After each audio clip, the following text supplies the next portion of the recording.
I'm sorry to be a little harsh here, but I clearly want to blame the Western world here about it. All that things that you listen and you read that oh Bhole Baba, Shankar Bhagwan used to smoke up and all bullshit. Hmm. It was never like that. Yeah. He didn't need all these things. And BeerBiceps के गुरु ने उन्हें ये बताया, लेकिन फिर भी उन्होंने भारतीय कल्चर में भी वैसे गांजा बहुत ज़्यादा कॉमन है। शिव जी करते थे गांजा, लोग कहते हैं ना। No, God! No, God, please, no! No! No! No! In photos को ध्यान से देखिए।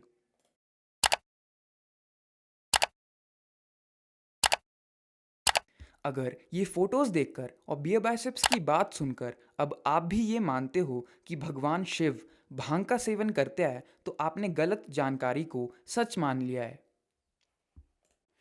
आज के समय में हम अपने ज़्यादातर सवालों को गूगल करते हैं, और अगर आप गूगल पर सर्च करते हो dead Lord Shiva consume weed, तो टॉप रिजल्ट्स में इन वेबसाइट्स के आर्टिकल्स आएंगे: beans daily, daily Hunt, the free press journal, times of India, वैदिक फीड। और इन सब आर्टिकल्स में ये एक वर्ड कॉमन है, ऑफर्ड, यानी शिवजी को भांग ऑफर की गई थी, जिसका मतलब है पेश की गई थी। लेकिन ये सारे articles secondary source of information है, तो हम इन्हें सच नहीं मान सकते। तो हमें सच जानने के लिए क्या करना चाहिए? जैसे जब टीवी पर किसी विषय पर डिबेट हो रही होती है, तो हमेशा उस डिबेट पैनल में उस विषय पर जानकारी रखने वाला एक एक्सपर्ट भी होता है, और ये एक्सपर्ट किसी भी पॉलिटिकल पार्टी से संबंधित नहीं होता है, और इसका ना ही कोई राजनीतिक मकसद होता है।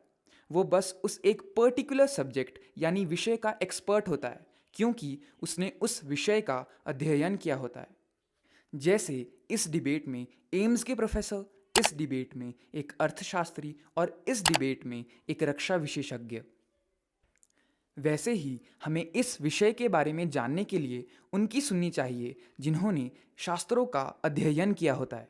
तो अभी हमारा सवाल ये है कि क्या भगवान शिव भांग का सेवन करते हैं, या उन्होंने कभी भांग का सेवन किया है? तो आइए जानते हैं कि शास्त्रों में क्या लिखा है। नशा शिवजी नहीं करते, उनके अनुयायी करते हैं भांग का।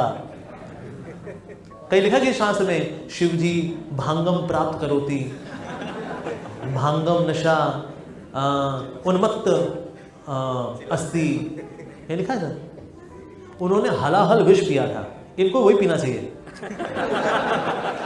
पर विष तो पिएंगे नहीं। कहते क्या करें? कहते वो भांग ले आओ यार, भांग पिएंगे, शिवजी के अनुयायी भांग। तो दैट मीन्स शिवजी ने कहा ना कोई भांग पी तो पवित्र है भाई, वो तो उनके अनुयायी जो है वो तामसिक है, इसलिए लोग भांग वांग पी लेते हैं लोग। अब कहते हैं शिवजी भी तो पिए, शिवजी हलाहल विष पिए, समुद्र मंथन से विष निकला था वो पिए थे वो जो। अब हालांकि शिवजी ने विषपान किया था, हलाहल विष, ले उनके अनुयायी भांग पीते हैं। उनसे पूछो शिवजी ने कब भांग पी भाई? उन्होंने कब चिल्लम पिया? तो तुम चिल्लम लगा रहे हो। ले उनके अनुयायी ऐसा करते हैं, दारू भी पिएंगे, भांग भी पिएंगे, सब काम करेंगे, लेकिन शिवजी ने सब इसका पान नहीं किया। समुद्र मंथन में जो इतना सारा विष निकला था उसको कॉन्सेंट्रेट करके अपनी अंजुलि में ले लिया उन्होंने और उसका पान किया। तो ये शिवजी की क्वालिटी है, पूरे जगत को विष से बचाने के लिए ही had a wish to take wish. Amrit बाकियों के लिए, विष शिवजी ने लिया। Many people they say bum bum bhole. Bum bum bhole means they smoke weed, ganja. They also drink liquor in the name of Shiva, Shivaratri. And if you ask them why are you doing this even Shiva is doing.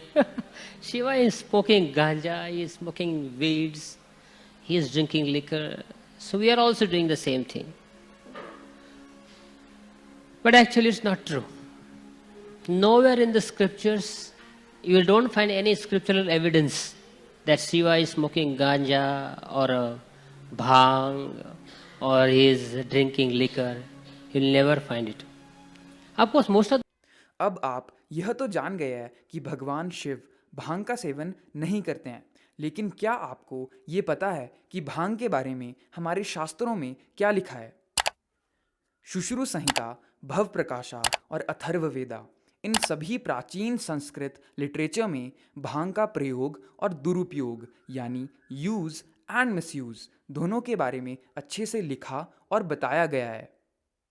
यह श्लोक अथर्ववेदा का है, जिसका मतलब है there are 5 types of plants that are the best source of soma, may these plants relieve us from our troubles. 5 प्रकार के पौधे हैं जो सोम का सबसे अच्छा स्तोत्र हैं। ये पौधे हमें हमारी परेशानियों से मुक्त करें, और इन 5 पौधों में से एक भांग का पौधा भी है। भांग शब्द का मतलब इसके रूट वर्ड यानी मूल शब्द भज्यते से आता है, जिसका मतलब है ब्रेकिंग और स्प्लिटिंग, क्योंकि यह आपके मानसिक बोझ और आपके स्वयं के बीच एक विभाजन पैदा करता है, यानी it creates a split between your mental burden and your own self, जिसकी वजह से आपको लाइट और यूफोरिया फील होता है। आयुर्वेदा में इसे उपविषा कहा गया है, जिसका मतलब होता है माइल्डली टॉक्सिक सब्सटेंस, और इसे अलग अलग नामों से भी संबोधित किया गया है, जैसे विजया, मदाकृत, कामदा, रुच्या, निद्रकरा, कफाहरी, और इसका सेवन करने से पहले इसका शुद्धिकरण करना अनिवार्य है, यानी कंपल्सरी है, जिसे शोधना कहते हैं, और हम उसे प्यूरिफिकेशन प्रोसेस भी कह सकते हैं। आयुर्वेदा में भांग का इस्तेमाल करके बहुत सी बीमारियों का इलाज किया जाता है, जैसे anxiety, body pain, hysteria, IBS, UTI, impotency, insomnia और लेप्रोसी। और बहुत सी आयुर्वेदिक दवाओं में भी भांग का इस्तेमाल होता है, जैसे पुष्पाधन्वा रसा, जाति फलादि चूर्ण, निद्रोदया रसा।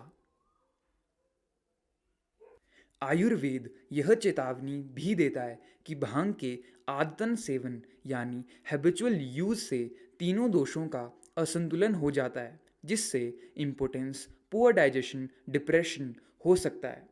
शास्त्रों में भांग के बारे में वैसे तो और भी लिखा है, लेकिन इस वीडियो में इतनी जानकारी काफ़ी है। लेकिन आपको ये बात जाननी बहुत ज़रूरी है कि If you're consuming it in smoke form, you should stop it immediately. You're slowly killing yourself.